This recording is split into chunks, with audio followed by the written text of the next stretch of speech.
The betrayal.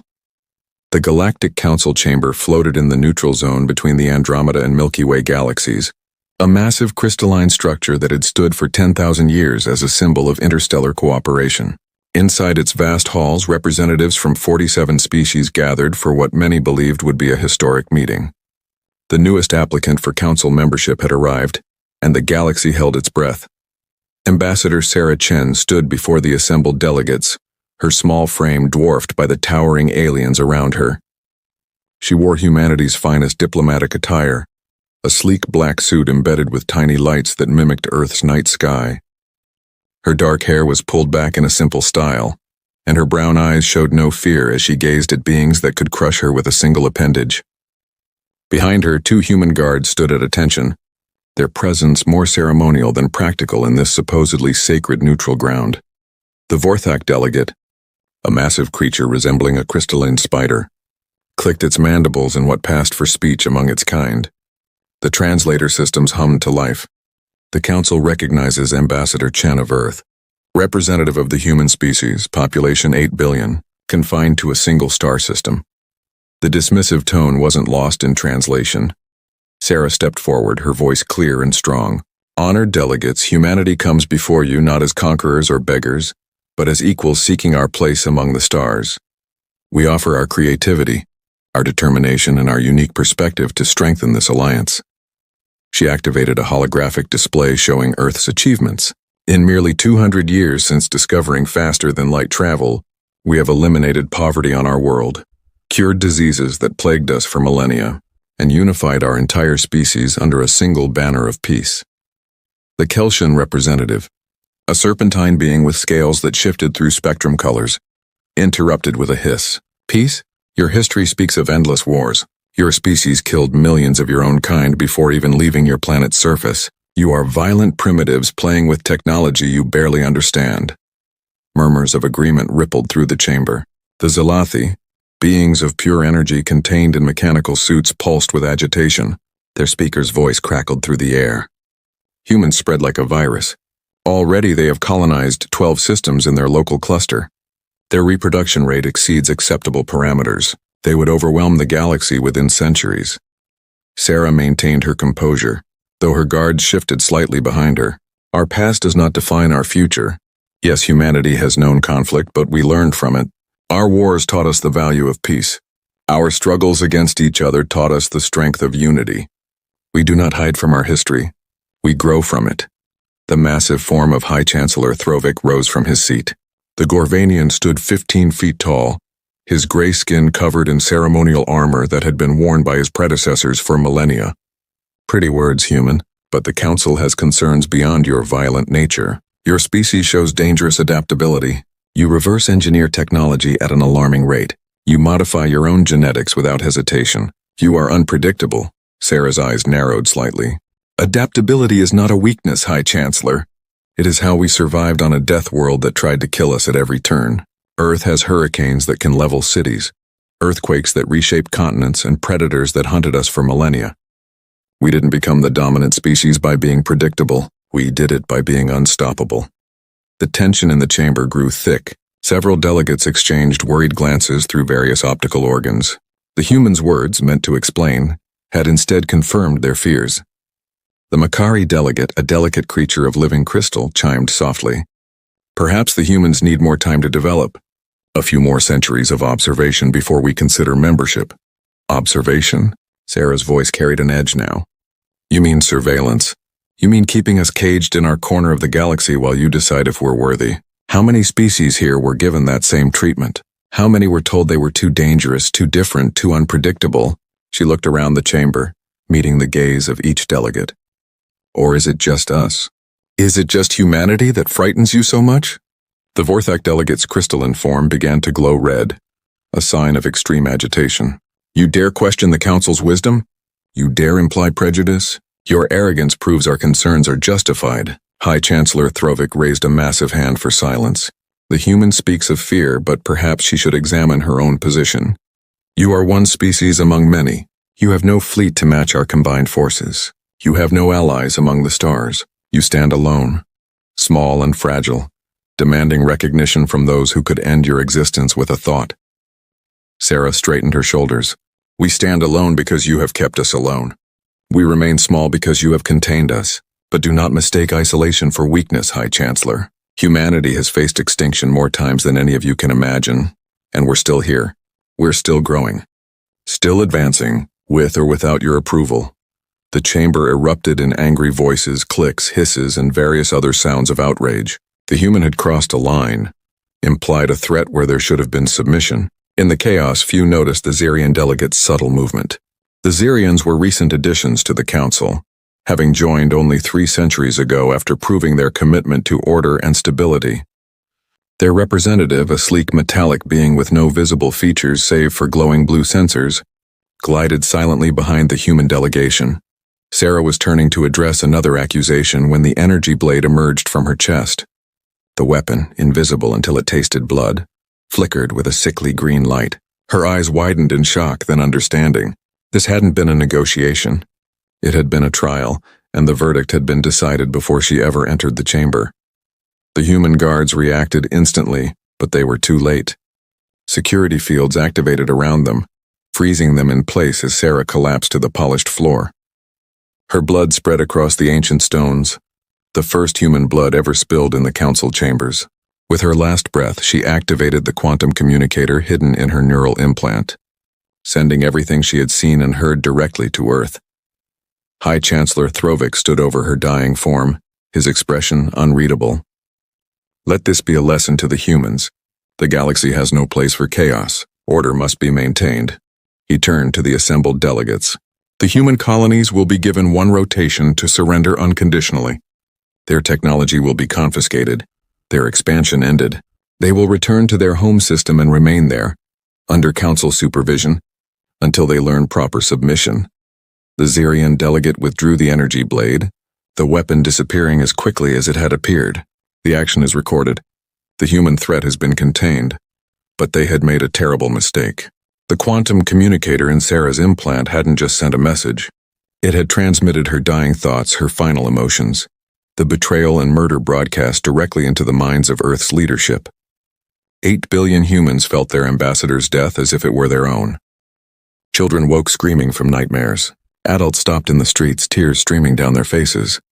The entire human race experienced the Council's treachery in visceral, undeniable detail. In Earth's capital, New Geneva, President Marcus Webb stood in the emergency council room, surrounded by humanity's greatest military minds. His face was granite, his voice steel. They killed her. They invited us to talk peace and murdered our ambassador in cold blood. He turned to General Lisa Park, head of Earth's combined forces. How long until the fleet is ready? General Park's expression was grim. The hidden reserves can be activated within 6 hours. The automated shipyards have been producing in secret for 50 years, just as the contingency plan specified. We have 8,000 vessels ready for deployment. 8,000? The President's advisor, Dr. James Liu, looked stunned. The Council thinks we have maybe 300 ships total. They see what we wanted them to see, Park replied.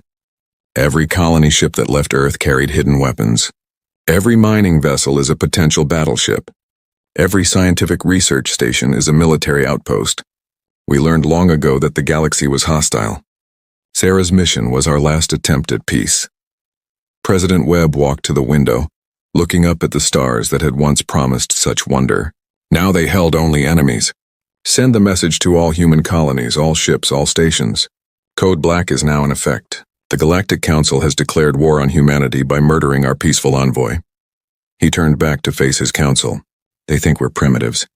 They think we're weak. They're about to learn why humanity survived everything Earth threw at us.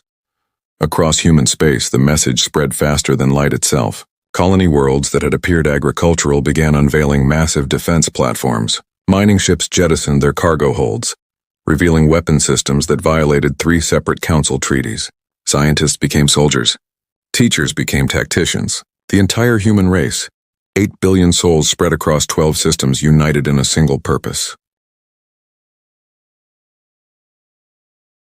The Council had awakened something they didn't understand. They had united humanity not in submission, but in rage. They had killed Sarah Chen, thinking she was just one human, expendable and forgettable. They didn't understand that to humanity she was all of them and they were all her. The council had spilled human blood in their sacred chambers. Now humanity would show them why that was the last mistake they would ever make. The reckoning 6 hours after Sarah Chen's murder, the Galactic Council received Earth's response. It wasn't a message of surrender or a plea for mercy. It was a single word, broadcast on all council frequencies. No.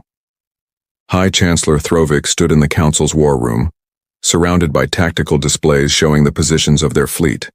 10,000 ships from 47 species, the greatest armada ever assembled. Against them, intelligence reported the humans had perhaps 300 vessels, mostly converted civilian ships.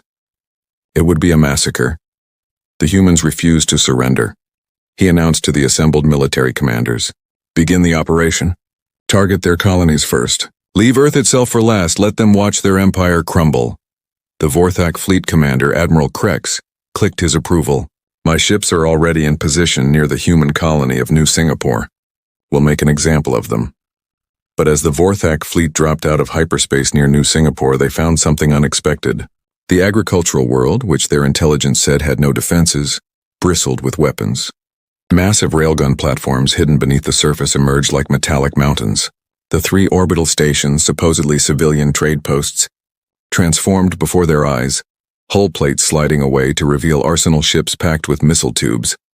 Admiral Krex had just enough time to register his shock before the humans opened fire. Not with energy weapons or plasma beams, but with simple kinetic weapons accelerated to 90% the speed of light. The Vorthak's shields, designed to disperse energy, offered no protection against solid projectiles moving at relativistic speeds. The first volley tore through 17 ships before they could react. "Impossible!" Krex screamed as his flagship shuddered under impact. "They're using primitive projectile weapons. How are they penetrating our shields?" His science officer's response came through clicking mandibles tight with fear. "The projectiles are moving too fast, Admiral. Our shields can't calculate intercept patterns. They're literally punching through before the system can react." The human response continued with mechanical precision. Every 3 seconds, another volley of tungsten rods launched from the planet's surface. The orbital platforms added their own contribution, launching swarms of nuclear missiles that divided into hundreds of smaller warheads. The Vorthak fleet, so confident moments before, found themselves in a killing field. Back on Earth, General Park watched the battle through quantum-linked sensors. Phase 1 successful. The Vorthak fleet is down to 40% strength and falling. She turned to President Webb. "Should we accept their surrender?" "Did they accept Sarah's?" Webb's voice was ice. "Continue the operation."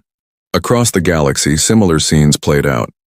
The Kelsian fleet attacking the colony of New Haven found the humans had seeded their system with millions of smart minds, each no bigger than a baseball, invisible to sensors until they attached to hull plating and detonated. The supposedly defenseless research station at Wolf 359 revealed itself as a fortress, its entire asteroid home hollowed out and filled with weapons. But the true shock came when humanity's hidden fleet revealed itself.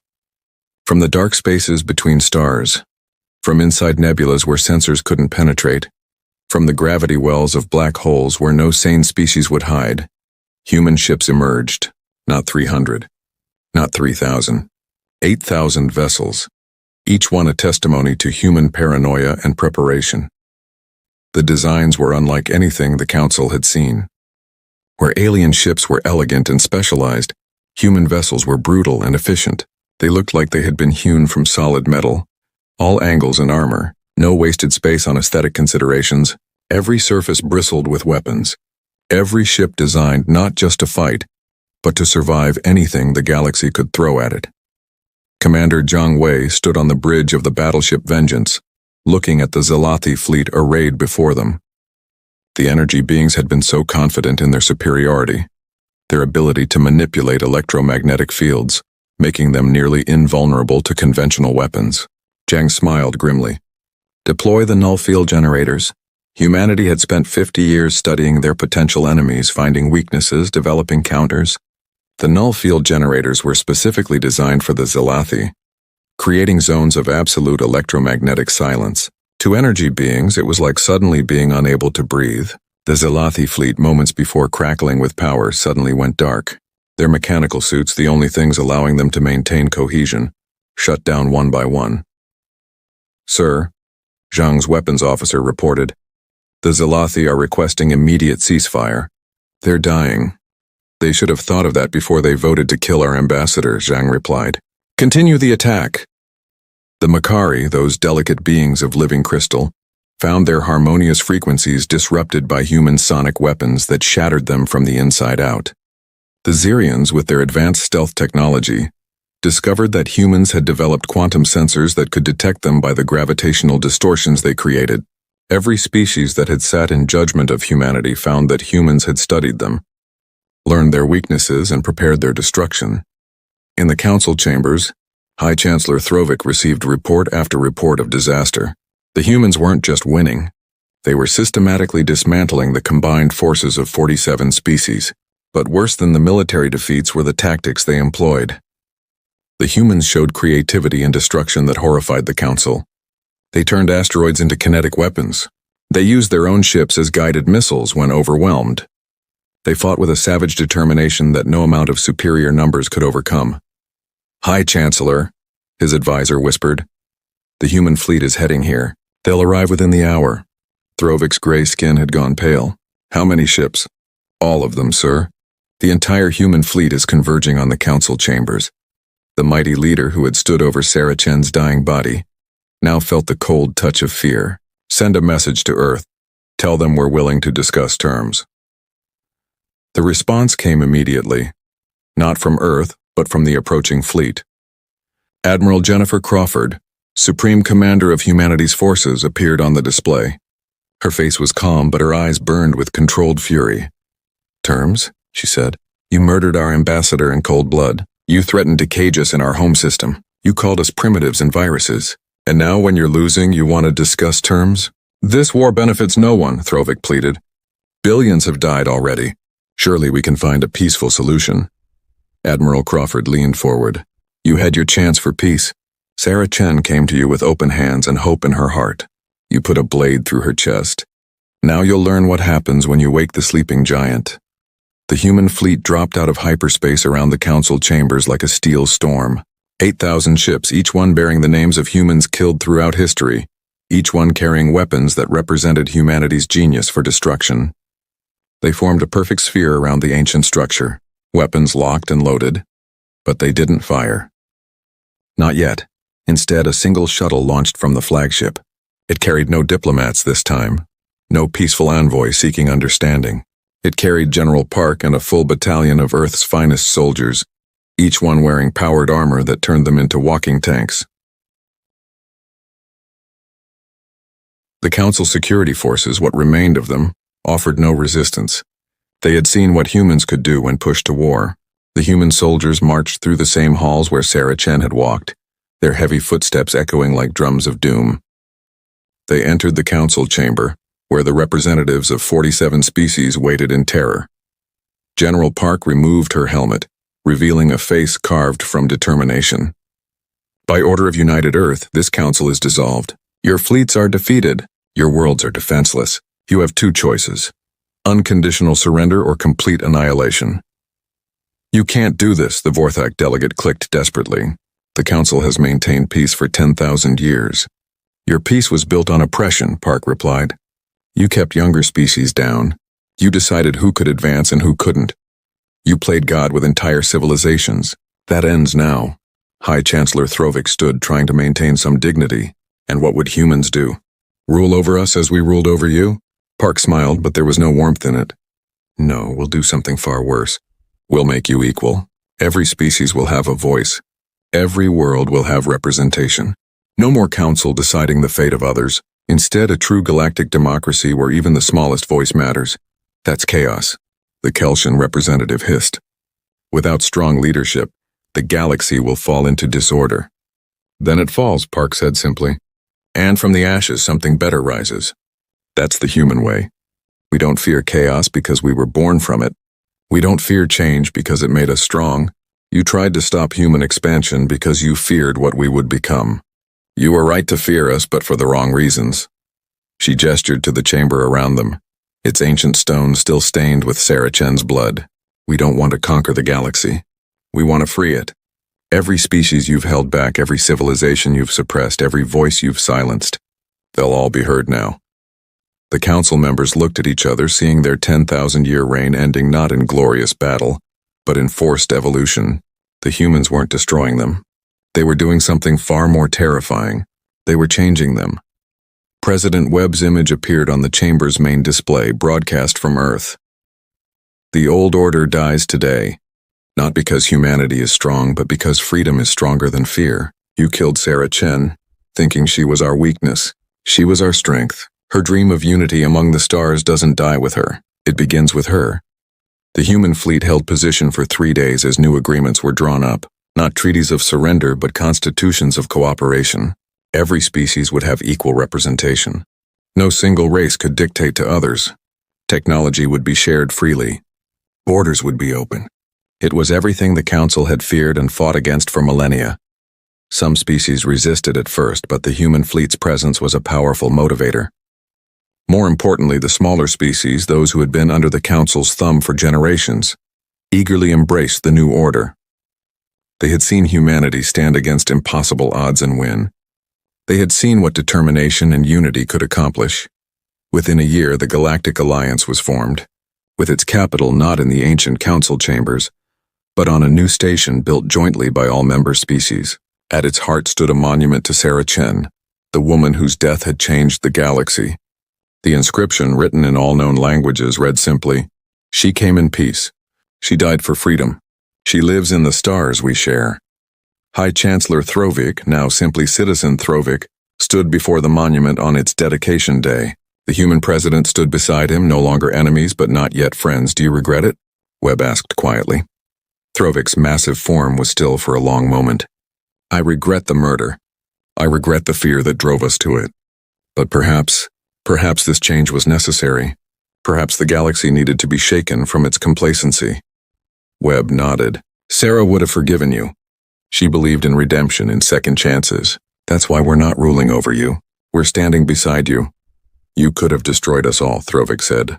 "Why didn't you?" Webb smiled. The first genuine smile Throvik had seen from a human since the war began. "Because Sarah didn't die for revenge. She died believing the galaxy could be better. We're going to prove her right, one world at a time." The galaxy watched as humanity, the species they had tried to contain, became the catalyst for unprecedented change, not through conquest but through example. They showed that strength didn't require oppression, that unity didn't require uniformity, that peace didn't require submission. The Council had made a fatal mistake in killing a human envoy. They had thought humans were just another primitive species to be controlled. They learned too late that humans were something far more dangerous, dreamers with the will to make their dreams reality. And Sarah Chen's dream of a united, free galaxy would outlive them all.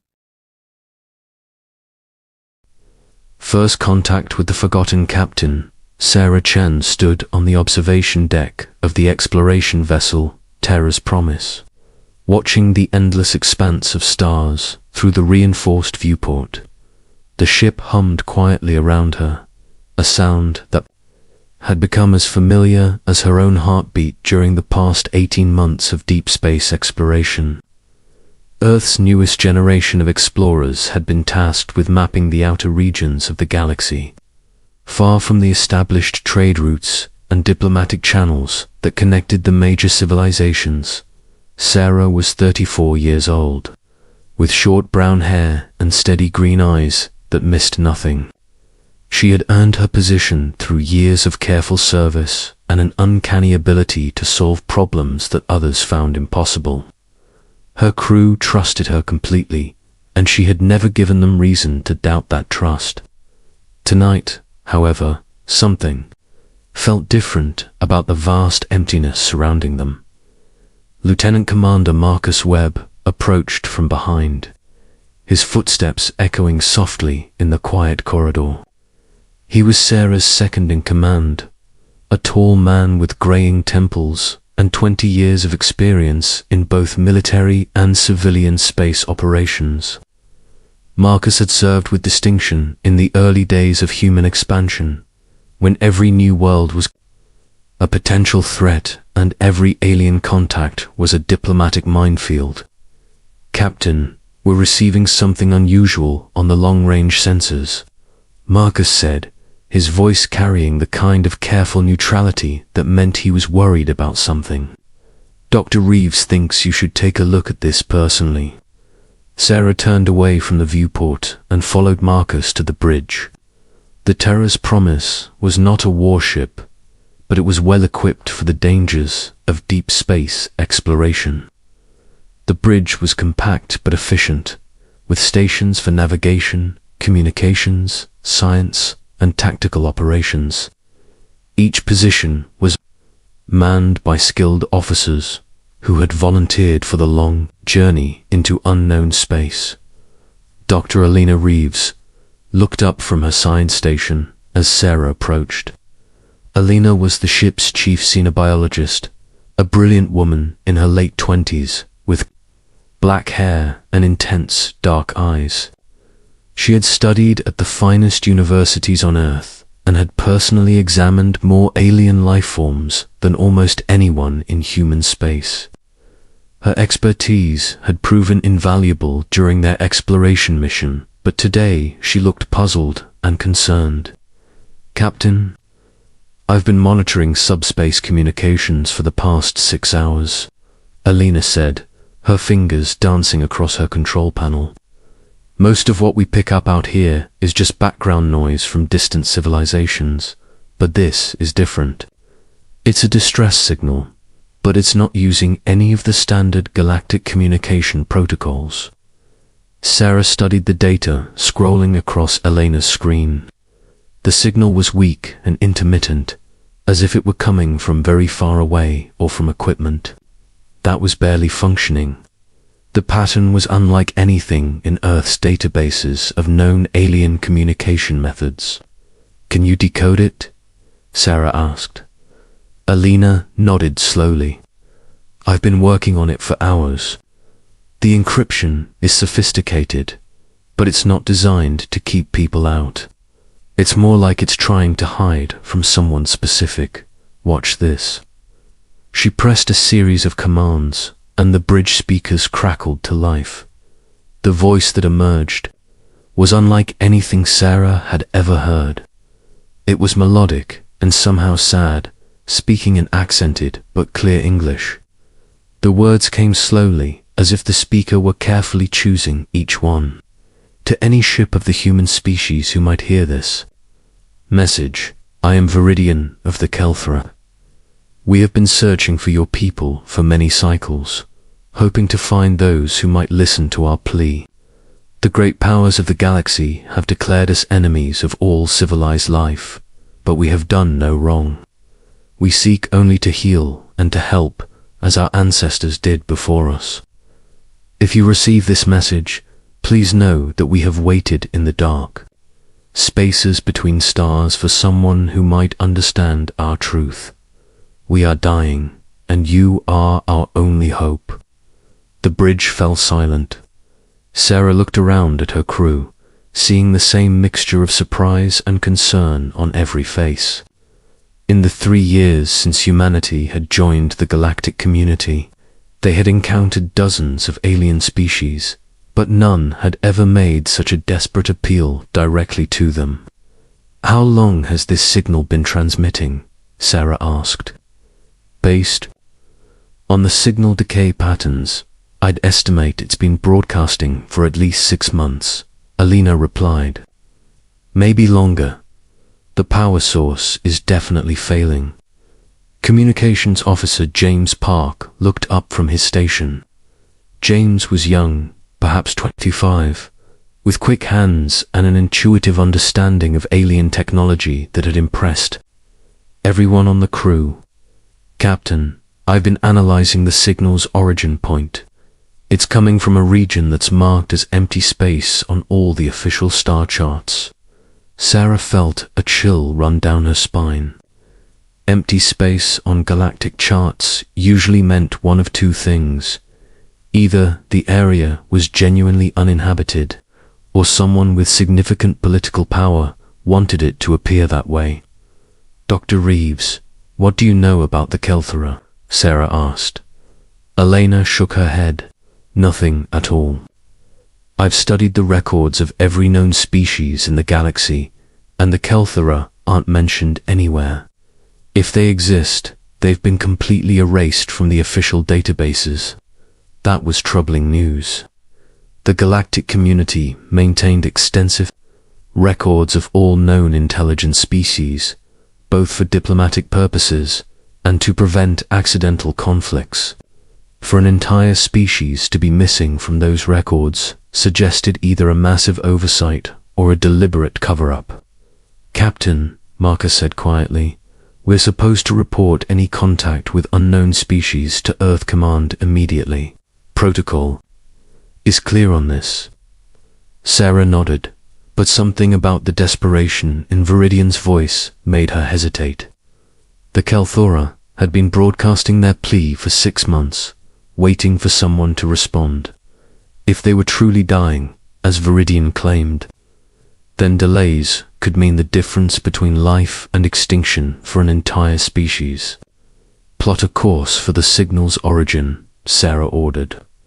"We'll investigate first and report our findings to Earth Command afterward." The Terra's Promise changed course and engaged its faster-than-light drive.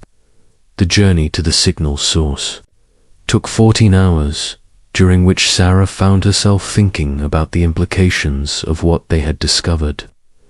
If the Kelthora were truly innocent, as Viridian claimed, then their persecution represented a massive injustice. But if they were genuinely dangerous, then humanity might be walking into a trap. When they dropped out of FTL near the coordinates, the main screen showed what appeared to be empty space. Sarah was about to order a more detailed scan when James spoke up from his communications station. "Captain, I'm detecting a ship.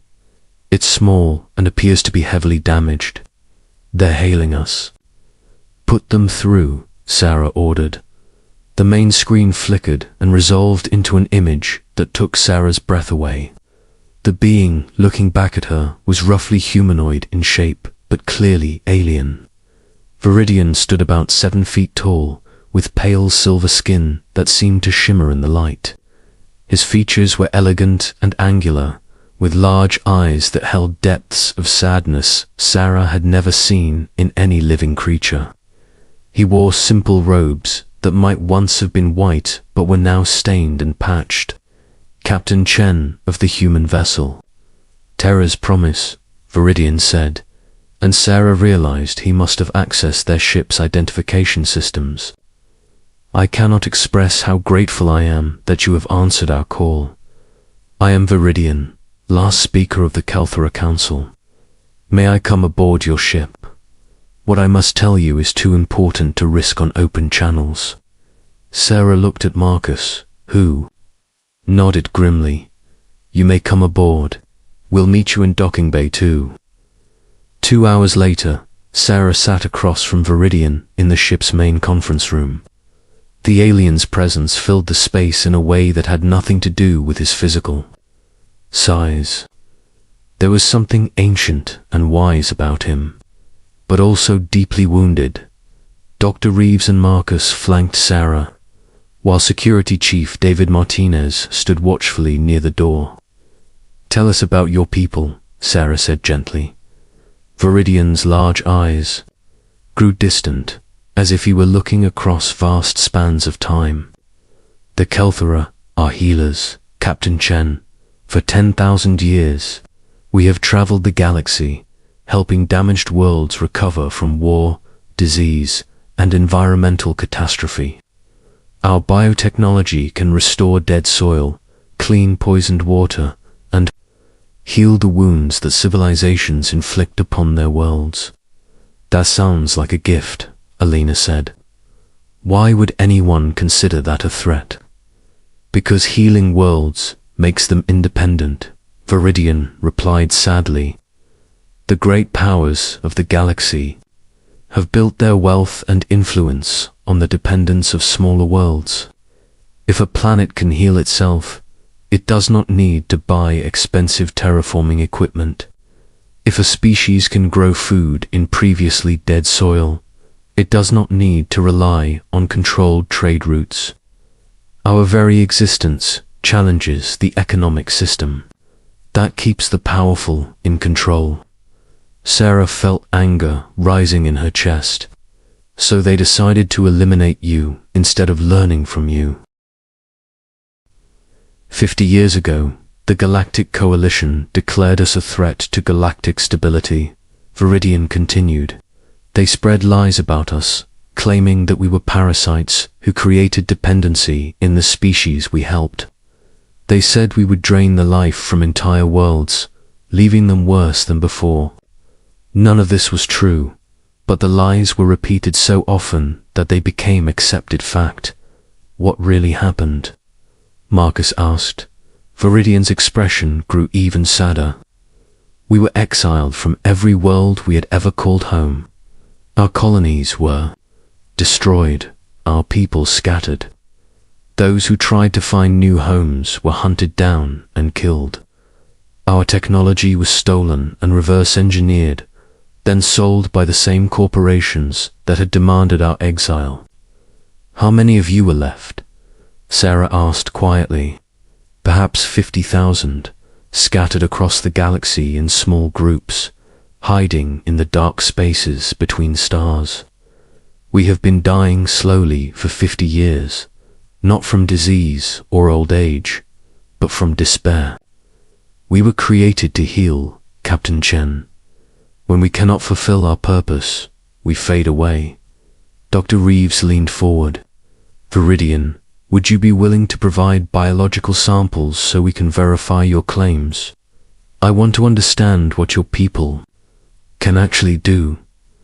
Viridian nodded without hesitation. Doctor, I will give you anything you need. We have nothing left to hide. Over the next several hours, Alina worked with Viridian to collect and analyze samples of Kelthera biotechnology. What she found amazed her. The Kelthera had developed living tools that could repair damage at the cellular level, organisms that could break down toxins and transform them into nutrients, and symbiotic bacteria that could restore fertility to dead soil within days. Captain, Alina said as she presented her findings, everything Viridian told us is true. This isn't parasitism. It's the opposite. The Kelthera biotechnology doesn't take anything from the host environment. It only gives. They're literally designed to heal. Sarah felt the pieces of the puzzle clicking into place. So the coalition destroyed an entire species to steal their technology and eliminate competition. It appears that way, Elena confirmed.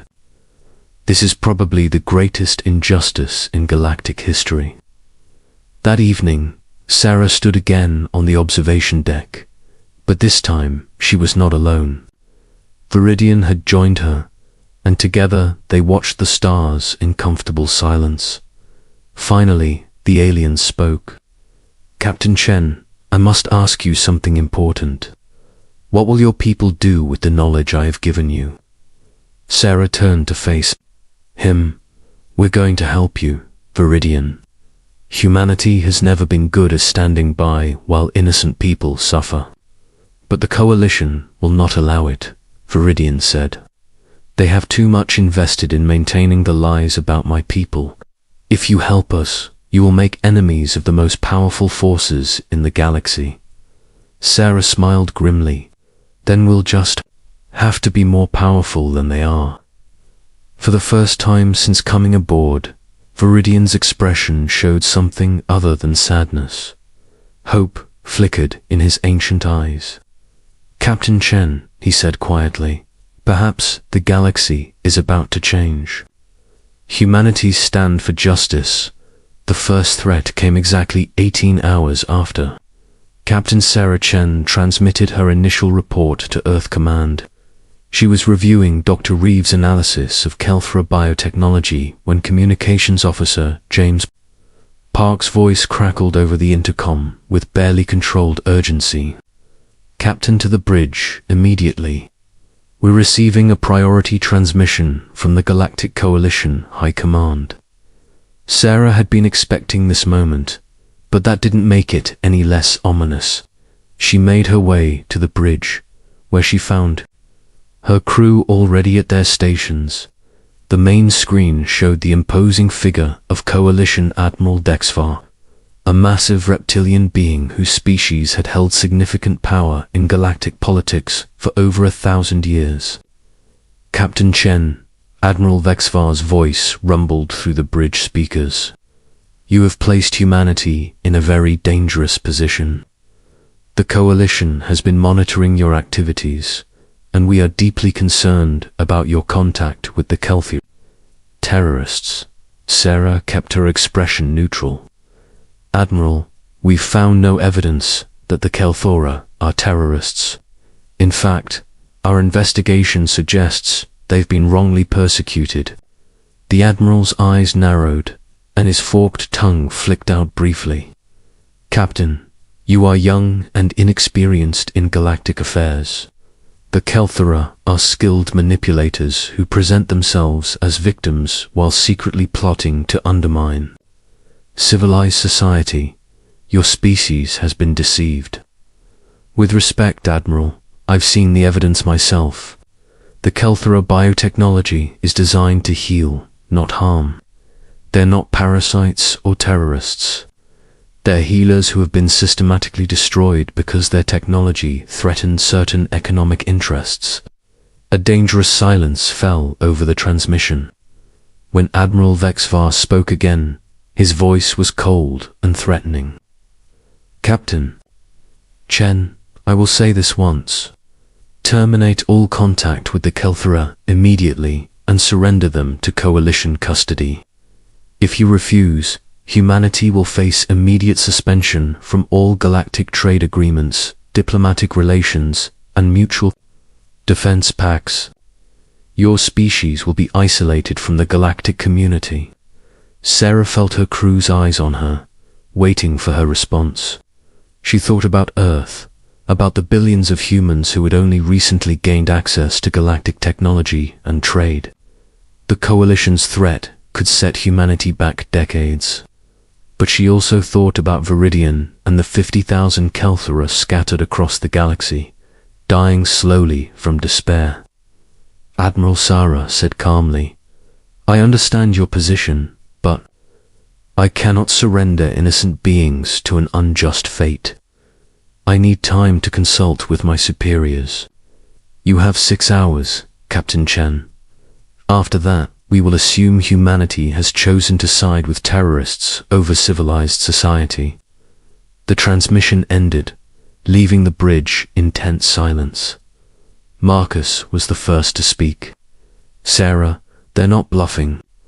The Coalition has the power to destroy Earth's place in the galactic community.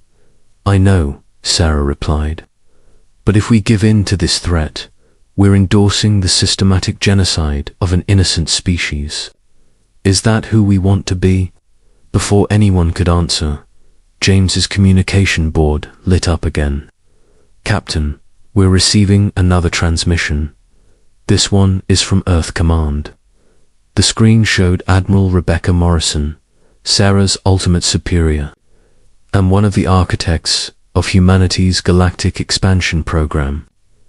Admiral Morrison was a woman in her 60s with silver hair and the kind of sharp intelligence that had made her legendary in military circles. Captain Chen, Admiral Morrison said without preamble, I've received your report about the Kelthir situation. I've also been contacted by no fewer than 7 Coalition member species, all demanding that we terminate our contact with them immediately.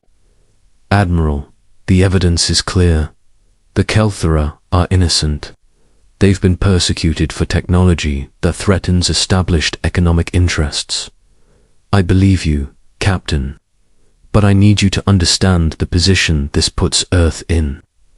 We're still newcomers to the galactic community. If we make enemies of the wrong people too quickly, we could find ourselves in the same position as the Kelthora. Sarah felt her heart sink. Are you ordering me to surrender them? Admiral Morrison was quiet for a long moment. Captain, I'm ordering you to get me proof. Real, undeniable proof that can't be dismissed or explained away. If we're going to take on the established galactic order, we need to be absolutely certain we're on the right side. How much time do I have? The coalition is putting enormous pressure on Earth's government. You have perhaps 48 hours before the political situation becomes untenable. After the transmission ended, Sarah called an emergency meeting.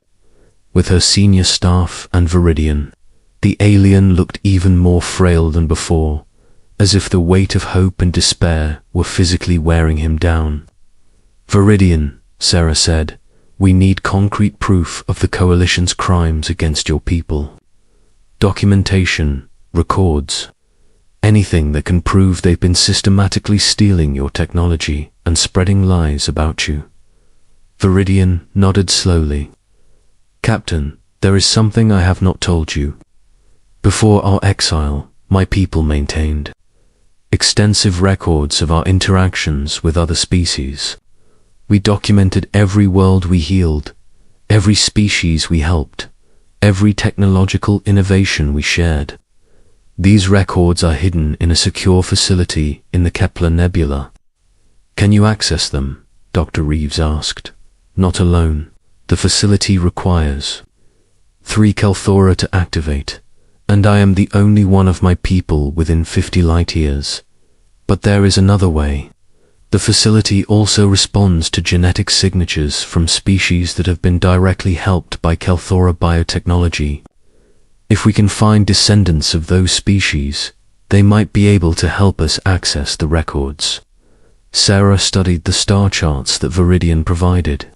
The Kepler Nebula was in coalition space, heavily patrolled and dangerous to approach, but she also noticed something interesting. "This system here," she said, pointing to a star near the nebula, "that's the Thylos system.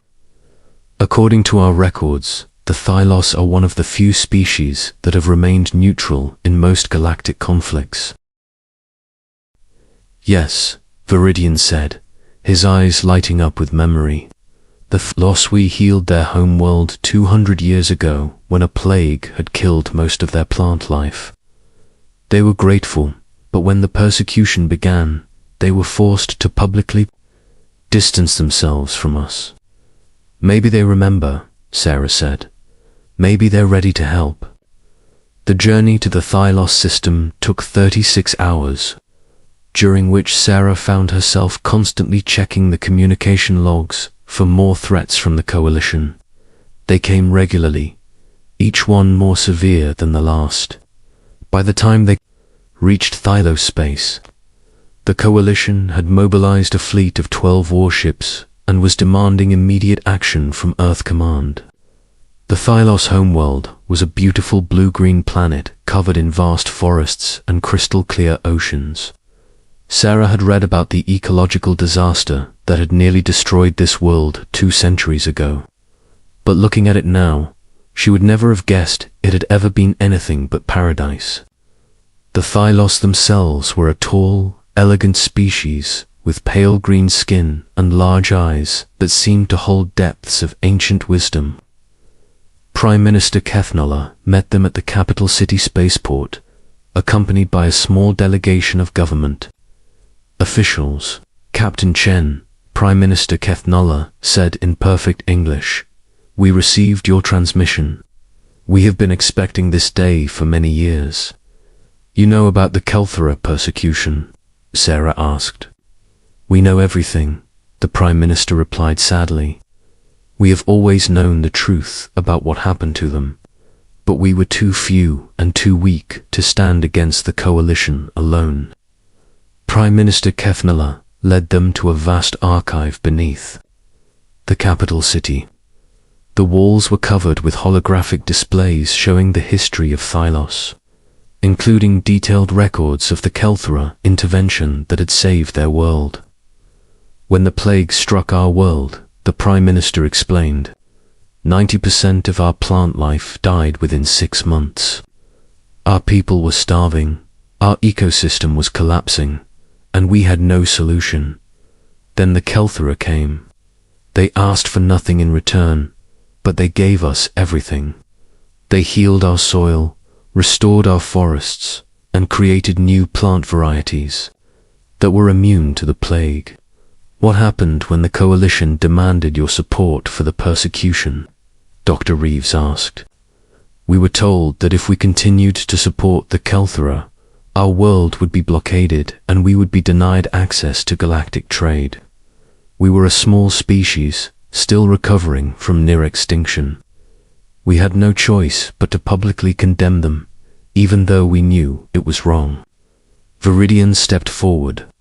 Prime Minister, I do not blame your people for what you had to do. Survival sometimes requires difficult choices. But now we have a chance to make things right, the Prime Minister said. Captain Chen, if you can, prove the Coalition's crimes, Thylos will stand with you. And we know of other species who feel the same way. Using the genetic identification protocols that Viridian had provided, the Thylos were able to access the hidden Kelthera facility in the Kepler Nebula remotely. What they found was a treasure trove of evidence that painted a clear picture of 50 years of systematic persecution and theft. The records showed that the Coalition had been stealing Kelthera biotechnology for decades, reverse engineering their innovations and selling them through front corporations. They had spread lies about Kelthera parasitism while secretly profiting from their healing technologies. Most damning of all, they had documents proving that the Coalition leadership knew the Kelthera were innocent, but had decided to destroy them anyway to protect their economic interests. This is it, Sarah said as she reviewed the evidence.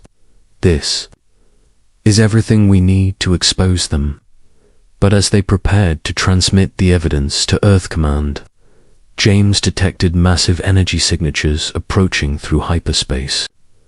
12 Coalition warships dropped out of FTL around the Thylos system, their weapons powered and ready.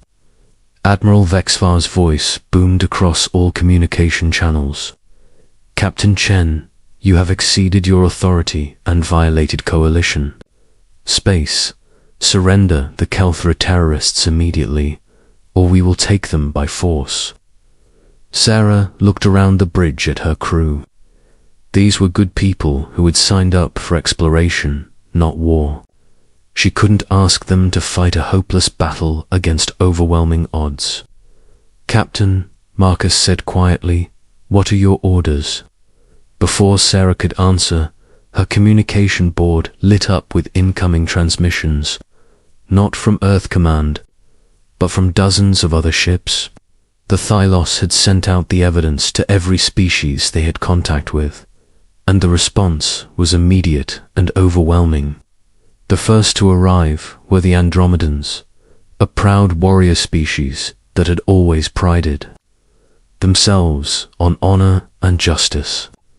Their battle fleet dropped out of hyperspace in perfect formation, led by Admiral Kestar, whose voice carried the weight of absolute authority. Coalition vessels, this is Admiral Kestar of the Andromedan Defense Force. We have reviewed the evidence of your crimes against the Kelthera. Stand down immediately and prepare to face justice.